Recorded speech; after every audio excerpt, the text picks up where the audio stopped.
Welcome to Dreamchasers Radio, where we are always daring to be different. Get ready, get ready, get ready to be inspired. Let's get moving toward our goals. And here to make that happen is our host, Yaya Diamond.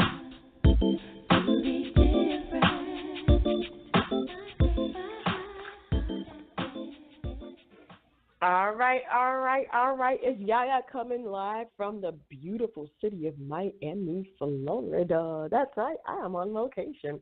I'm having a wonderful time here in Miami. I can't tell you the people, the traffic. I'm just going to leave it there. I don't like the traffic. But Miami is a wonderful city. You've got to come out and hang out for a little while in Miami and talk Spanish and eat Cuban food. It's just, that's what you got to do. So I want to thank you for tuning in to 97.5 FM Real Community Radio right here in Northport, Florida, as well as Bobby B Radio in New York City, and all of the Dreamchasers Radio and TV networks. We got the Roku station going up. This week I've been on location, so I haven't put up anything new on the Roku TV station, but stay tuned. We got a lot of stuff coming. I have great interviews coming up today, and I just want to thank you guys again. I have my first caller in, and I love authors. You know, I want to be a writer. I'm a wannabe writer. Yes, I am. I'm a wannabe. And so this thing is acting up. Come on. No.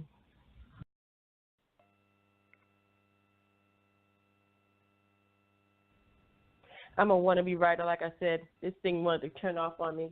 And so I love authors because I think they know a lot of words and they can put them together good. I'm stupid, but it's true. You know, I am not a very good writer, but I can talk. And I want to welcome our first guest to the show. Thank you so much for calling in. Please tell everybody who you are and what you do, please. Hi, Yaya. My name is Max Hawthorne, and I am a novelist by trade, author of the Kronos Rising series of novels. Oh, Kronos. Tell us about Kronos Rising in your series. Tell us about that. Well, it's my readers coined the hashtag Jaws meets Jurassic Park when the first book came out in 2014. So basically that kind of gives you an idea right there. It's a series of sort of marine-based novels that deal with the notion of prehistoric marine life being alive in the present and what would happen to the oceans of the world and, of course, to us if these animals managed to get a foothold, multiply, and eventually dominate the seas like they used to 65 million years ago. Oh, no. And now, see, everybody that knows me know I am scared of sharks, okay? Like, Jaws kept me out of the beach for, like, almost 30 years. I'm not going to kid you. I'm just looking at Jaws came out, I was like, okay, that's it. No more ocean. And I've fished for sharks, so I can vouch for. Oh yeah, I'm a passionate angler. I've had, I think the biggest shark I landed was a 12-foot, what would have been a world record blue shark that weighed about 730 pounds that we cut loose off of Montauk. That's years ago, but they're incredibly powerful animals. Not something. Oh yeah. Yeah. But you don't want to be on their negative side. But at the same time, if you think about it, millions of years ago, there were giant marine reptiles that swam around that preyed upon them. They were like the size of a whale, and so a shark was actually lunch at that point. So it makes for an interesting story. No. Okay. So, but what inspired you to write your first novel? Well, I think what inspired me was there was a great painting from, I think it was Dinotopia, The World Beneath, the book, and an amazing artist. And he had these enormous marine reptiles called Kronosaurus, hence the name Kronos Rising. And he had them like towing a submersible as part of the story. And this painting really impressed the heck out of me. So I have been toying with the idea for a long time about how I was going to come up with this. And when you want to create a story, you want to do what's called achieving a suspension of disbelief. You want people to read the book and you want them to not only picture themselves there, seeing it, experiencing it, but you want it to be very believable that they could actually put the book down and think, wow, this could really happen. It feels like it just happened. And so the trick is, how do you come up with an idea of explaining how animals that are supposed to have been extinct for 65 plus million years could suddenly be alive in the present? And you don't want it to be hokey, none of that frozen in a block of ice stuff or, in suspended animation, et cetera. It needs to be something realistic. And I was able to come up with something great for it. And then, that was the basis of putting it all together, I guess you'd say. Wow. Okay, wait. So, so what genre would you say you write in? I mean, it couldn't be like animals or, what genre is that? Well, the type of books I do, if you look at like Jurassic Park or Jurassic World, those are effectively horror stories. It's the classic monster on the loose thing. You're trapped on an island, you're trapped in a mansion, there's something huge and terrifying out there, it's trying to get you, it's trying to eat you, and you're trying to stay alive. So, you could say immediately they'd be horror novels, but they're also action adventure, there's a lot of suspense to the books. They're real page turners, and I'm very flattered by all the reviews that people have done. But that's so there's sci-fi definitely, but so that's the type of thing, and it covers a lot of ground, the genre like that. Well, so when you're saying all these genres of books, what kind of authors inspire you? Well, when I was growing up, during my formative years, early teens and through college. I read, I guess you'd say I have a very eclectic taste in terms of books. As a kid, I read every Marvel comics I could get my hands on. That was like a big passion of mine. I think that shows a little bit in my writing with some of the flair for the action and things of that. At the same time, though, in terms of other authors, I grew up reading Edgar Rice Burroughs, who did Tarzan, among other things. Robert E. Howard, who was famous for his Conan novels, and Terry Brooks was another favorite of mine, who writes books like The Sword of Shannara, these epic sagas, I guess you'd say. I like their writing style. Terry Brooks is really good, very visceral, very gritty, very realistic. He creates powerful visuals in the mind that, you can see it when you're reading it, and that lets you bring it to life for yourself. Well, do you do audiobooks as well? I think 3 of my books now are out on audiobooks. I'm not the narrator. They pick who does them. But Kronos Rising, Diablo, which is the prologue to the series, was the first one that was done on audio, and then Kronos Rising Plague, and a book I wrote a while back called Memoirs of a Gym Rat, which was like believe it or not, an expose on all the evils that go behind the scenes in the health club industry. That just came out on audio as on Audible, I guess, a month or 2 ago. Oh, nice. Now, you've done a lot of research into paleontology, and you're obviously a passionate angler, okay? Does that help you with your writing? Knowing how powerful they really are? Well, I grew up, when I was a kid, my dad was what's called a rock hound, so he collected fossils and things of that nature. So I grew up with giant shark's teeth and the bones of a mammoth sitting on the piano. I remember when I was a little kid, and you're like, what are those things, But so as I grew up, I do so much research for my books, and so to the point where when you're researching prehistoric life, you want once again to create that realism for your readers.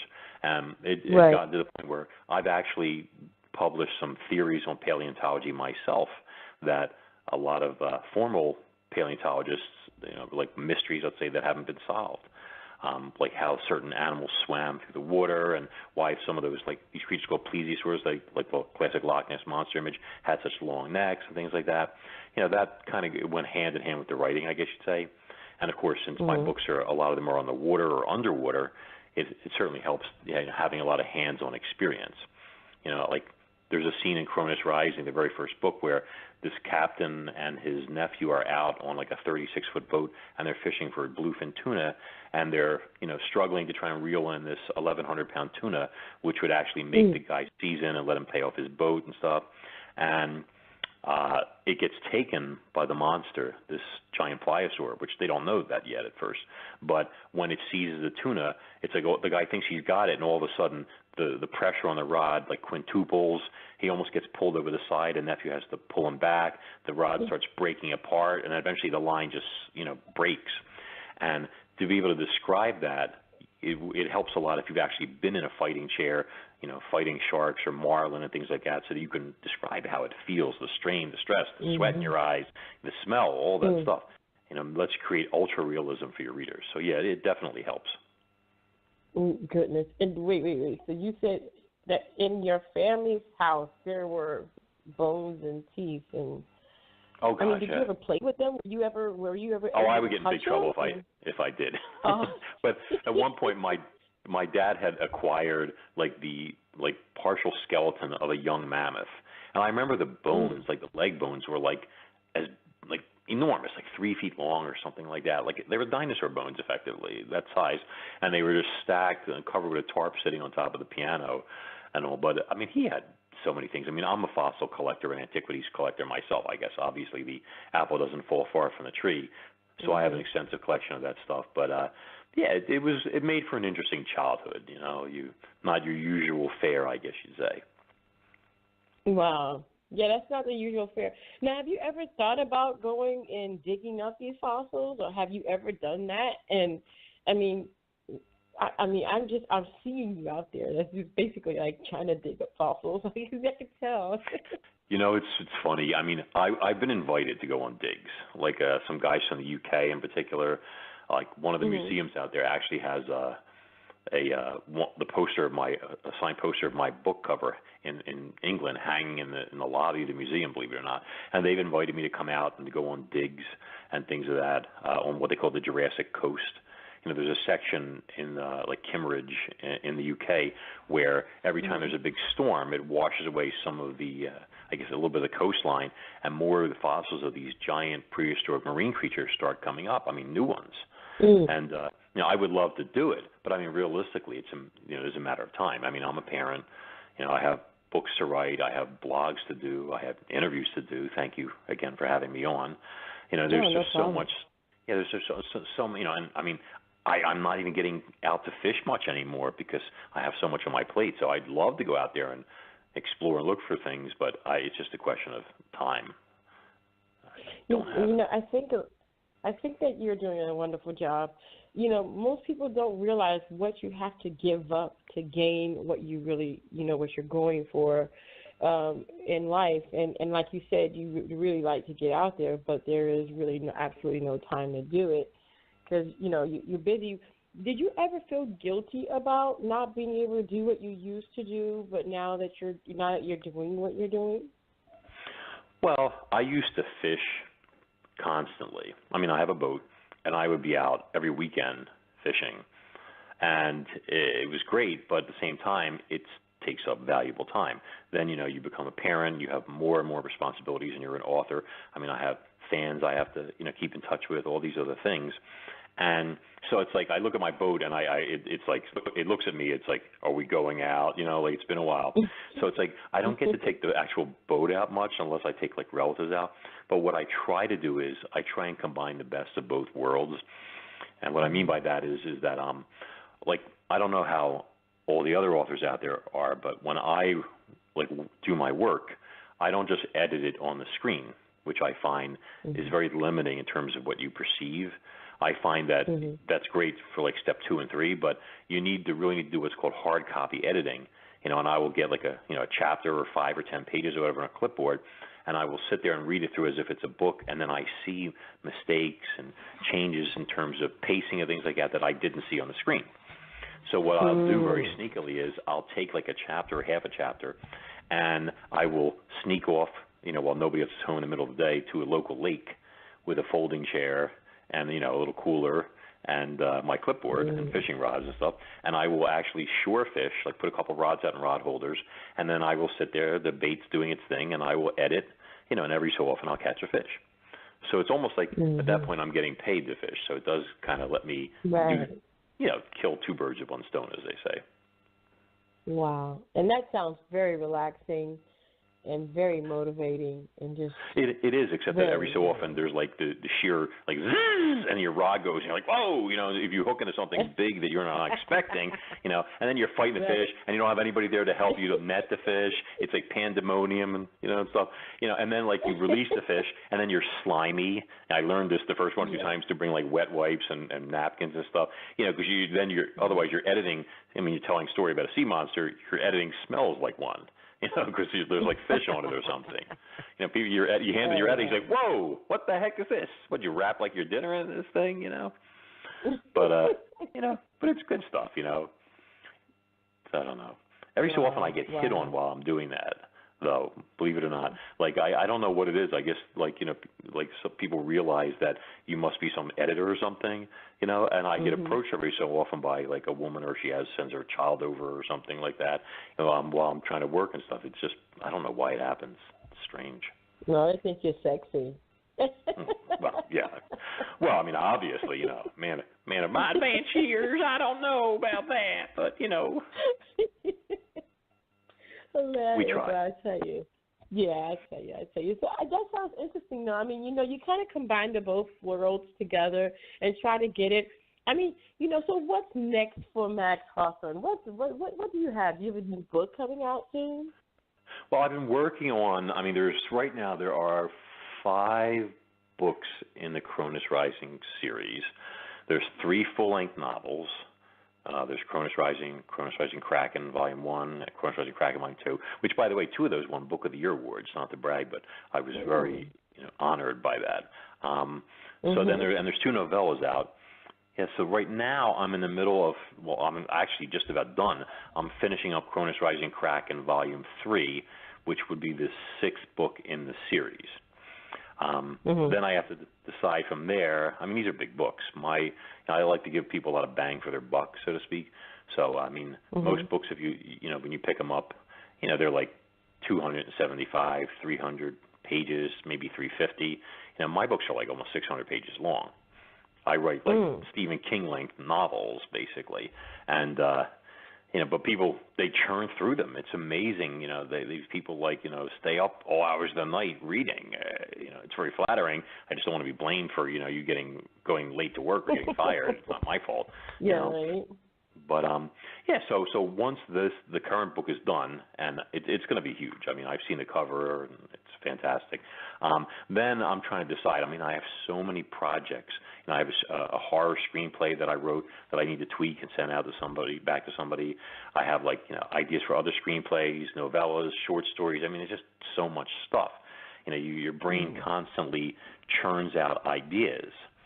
I don't know if you ever do this, but I always keep my cell phone on the nightstand when I sleep, because sometimes I write things in my sleep. Like scenes, ideas, like dialogue, you name it. You'll be imagining like a story that you're working on, or even a news story, and you'll wake up and you'll be like, wow, that's a great idea. And if you fall asleep, that's a trap. You forget it. It's like it never happened. So I'll reach over, I'll be like, oh, get the phone. I'll send myself a text or an email, with enough data that I remember what it is I'm talking about. And then you wake up in the morning, you're like, oh yeah, right, yeah. So yeah, sometimes I get wake someone. Up, though. Well, that's the thing. I have awesome ideas, and I never wake up. It's like I just sleep right through it. Really? Well, I wish I could. My problem is, are you able to fall back asleep after that? That's the thing. Because you get too wired, and then you're like, oh, the alarm goes off.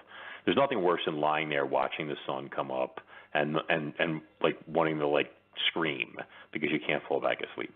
But at the same time, if you get great ideas, it happens to me all the time. It's terrible. Yeah. And I get this giant Siberian forest cat as a pet, and he likes to climb into bed and he'll just lay on your chest, and go to sleep. And it's like a child sitting on your chest. You're like, can you move, please? No, not happening. Wow. But I mean, I see. I'm gonna be. I put this up on our Facebook page, but that fish is huge on your site. That's big. That's a big fish. Yeah. I would be scared. Scared. Which are we talking about? One of the giant grouper pictures? Yeah, that thing's huge. Oh, that's not even the biggest ones. I think the biggest one I caught and we measured them and released them was over 400 pounds. But I actually lost an 8-foot long, 600-pound Goliath grouper right next to the boat one time. This was down in Oh no, you didn't. yeah, Port Charlotte, Florida, like the Boca Raton, the Gulf Coast side. I think it's about maybe an hour or 2 hours from Miami, something like that. But I was using like down there, a lot of these guides, these fish are enormous. I mean, you saw the picture of a medium-sized one, and they use stingrays for bait. Yeah, like a live stingray that weighs like 15, 20 pounds. Like that's your bait. So this guy had like a huge stingray that must have weighed, I'm going to say 60 pounds at least, and it was too large to use for like by itself. So he had sliced off one wing. We caught a 300-pound fish with that. He sliced off the other wing. We caught a 250 with that. And then he had left the body and the tail of the stingray, and this was like a 30-pound slab of meat. It had eyes on top, and it looked like raw steak on the side. He hooks this thing, puts it down there. I hook this fish, and then like down there, when you're fishing for these giant grouper, you're fishing pilings, like looks like what used to be a dock of wood, pilings, and they hide in there, and then they jump out to attack your bait. And the problem is that you have to pull them away from the pilings quickly, or they'll hang you up, and then your line is caught, and you have to break them off or whatever.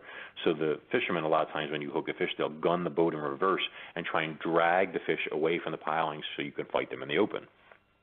This fish, as soon as he heard the engine, he spit my bait 3 times in a row. And I told the captain, I said, this fish has experience. I said, we got to give him more time. And he's like, no, we're going to get hung up. I said, well, we're not going to get him any other way. So I gave him time. I felt it, boom, as soon as it hit the bottom, it was like, chug, chug, chug, chug, chewing. I'm like, wait, now. And he guns it in reverse. We pull him out in the open. He comes to the surface, and I never saw, it was scary to see, it was right at my feet because I'm in the little bow of this little 19-foot boat. And the fish was 8 feet long. It looked like a giant refrigerator. I mean, it could have eaten a teenager with no problem. And you remember Andre the Giant, how he used to give people these looks, that evil eye stare when he was the bad guy? Well, the fish actually did that to me, and then it threw the bait at me, and the bait landed in my lap. And then he swam away. He wasn't even hooked. He was just wouldn't let go of it because he was so angry. And then he saw me, and he's like, here, that's yours. And then he just took off. But it was scary. I mean, you see one of these things up close, and it's a frightening thing when you're realizing this is big enough to eat me. There is a little fear factor to that. If you, especially if you're in the water with it. Yeah, well, Goodness gracious, no, not me. I'm good. Wow. But it helps with the writing. You want to write, scary scenes where a giant sea monster is coming after you. I mean, I was attacked by an alligator down in Florida years ago. It was 8 or 9 years now. It tried to eat my dad while we were shore fishing, and I had to fight the alligator with a landing net, a fishing net. And this thing is, I'm beating it over the head, and it's trying to grab my leg and snapping and, it's chewing on the net and all this stuff. And my dad's taking pictures. He's like, that's it, Max. Take it to him. Watch the teeth. Oh, my gosh. But, when you've had a reptile try and eat you, it does make it easier to describe that feeling like a character experiences, like that dread, that terror, that primal sort of terror, I guess, that comes with a predator trying to feed on you. And it makes it easier to spell it out. So my readers are very passionate about the books. They harass me daily when the next book is coming out. But, it's all good. It's nice to have a following like you have.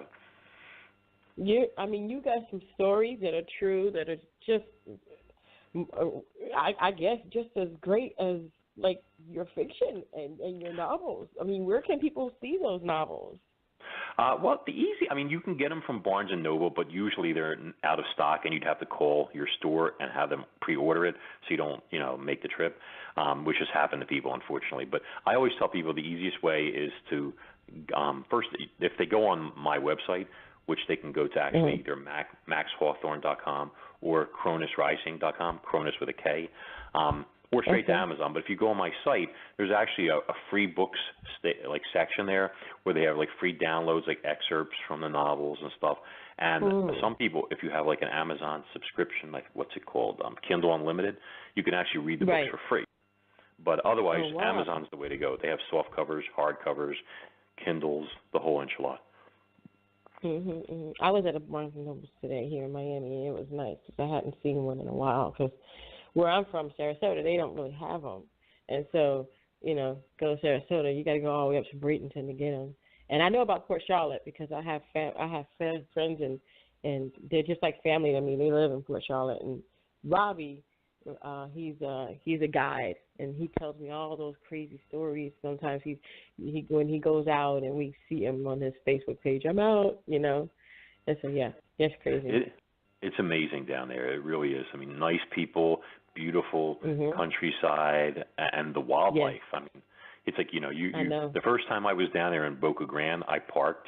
We got out. There was like foot-long lizards everywhere. I don't know what species. And then all of a sudden, a lizard as big as me, I'm 6'1", it was that size, just comes out of the brush, runs by, and then goes into the jungle. And I turned to my, it was my girlfriend and now my wife, and I went, "Did you see that?" Like, I want to make sure I didn't imagine it. It was like a dinosaur. But I just make sure you saw it too, right? Maybe there was something in that burger earlier that I don't know about. Yeah, right. But you never know what you're going to see down there.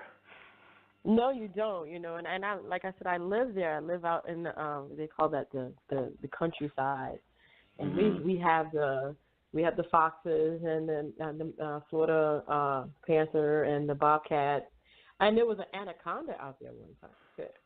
Wow. I guess somebody wanted a pet and got too big. Talk about an idiot. Don't you know how big anacondas get? Anyway. Well, they're having problems down there a lot. The Everglades and stuff. People have these exotic pets. And then releasing them, or they escape. Yeah. I saw it in New Jersey, though. I saw like a 6 or 7 foot monitor lizard basking in the sun outside a little pond in New Jersey in like July a few years ago. I had taken my nephew down there for his first fishing trip when he was like 4, and my brother, and we walked over to this, it was almost 100 degrees out, and there's this ginormous monitor just lying there sunning itself. It sees us. It gets up. It looked like a Komodo dragon. It waddles down to the water. It goes in the water and just swims away. And it was the same thing. I'm like, "Did you see that?" And he's like, "What did you see?" I'm like he was interrogating me. My brother's a lawyer. Like I felt like I was on the stand all of a sudden being like interrogated. And I'm like, a giant lizard? He goes, "Yeah, right."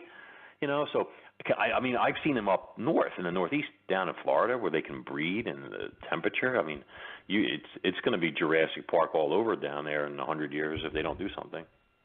Yeah, well, after I die, because I don't want to be around that. I want to be around then. Nile crocodiles, I heard they found down there. There was a crocodile that went inside somebody's house the other night. They woke up and they found it in their kitchen. Nice. Maybe it was one of my readers looking for a book. Hey, Probably. Is Max's new book out? But your book brings these things on, like these ideas, the adventure, everything that you talk about in your book, about the fishing, about everything. It's all there for people to see, and I live it. And like you said, Port Charlotte, Northport, Sarasota, Bradenton, all those areas, Boca Raton, all those areas, they get the same thing. And people crazy trying to get these exotic pets. But they can get all of that in your book, and they don't even need to go to South Florida to do that. Well, the creatures in my book are these are prehistoric animals, a lot of them. They're, this is like a whole, almost like the Godzilla version. But your idea and the way you put it together brings it to life now. Yeah, well, that's what you want to do. You want people. I mean, like, I think the most flattering book review I ever saw on Amazon was a young lady, and she said she said scariest book I ever read, and it is scary. I mean, not for the faint of heart, some scenes. And then she said, I cleaned my entire house in 2 days because of this book. And what she would do is she would read a scene until she couldn't handle it anymore, and then she'd have to put the book down, and she would go and she'd clean a bathroom. and then she'd come back after she was calm, and she'd pick it up. Yeah, she explained all, and then she would read some more, and she'd be like, oh God, and she'd put it down, and then she'd clean like the kitchen. And this is what she did over 2 days. She read the whole book and cleaned her whole house because it's very flattering. I just I'm not looking to scare people per se though. Yeah, just happens to when you have a whale-sized marine predator trying to pull your boat under and make a snack out of you, I guess it is kind of scary. Yeah. Yeah, I agree with her, and I'm a wuss, so I don't think you're gonna get me to read your books. If I do, I will definitely call you like, I don't like you, Max. I don't like you. I can't sleep. Well, it's best if you're going to the beach and you don't want to go in the water. That's a good time. It's a great beach read, see, because that's not good. Yeah, there's a scene where a great white shark actually gets grabbed by the monster at one point in book one. I don't want to spoil anything for anybody, but it's kind of like one of those. And I did it. I just want to say this up front. I did this. My book came out long before the first Jurassic World, where the mosasaur comes up and takes the great white shark off. That it's being fed or whatever and stuff. It's sort of like a rite of passage when Jaws kind of set the bar for marine terror, as they like to call it. For these type of books and movies and stuff. So it's almost like in order to, stake your claim, it's almost like you have to take down Bruce from Jaws in order to, show people who you are. And it seems to be a commonality in a lot of novels in the genre and stuff. So, anyway. Well, I have to say that, Max, I appreciate you being on the show. Definitely heard about you because I enjoy reading. I really do. I'm just a wuss, okay? I'm the kind of girl that walks into the movies, watches the Marvel comics, and comes out with a cape. That's just me. Hey, there's nothing wrong with that. I'm down. So, and if you want a book, you let me know. I'll send you a Kindle copy. No problem. It'd be my pleasure. Oh, nice. Oh, sweetness. Yes, please. Yes, definitely. Just send it to me.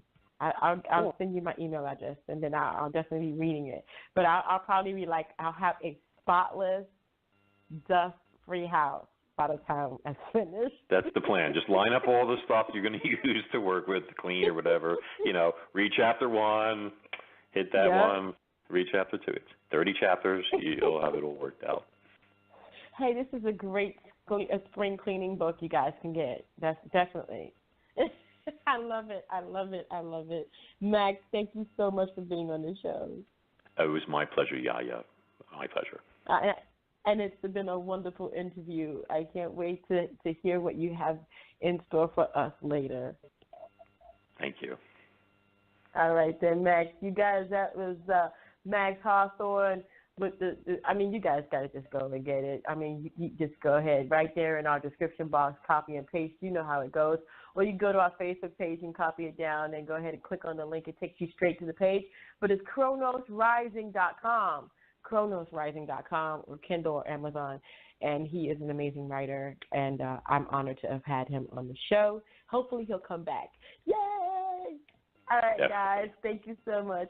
Hey, thank you so much again for being on the show, Max. And we're going to take a short break, and we'll be right back. Don't you guys go nowhere. You know how this goes.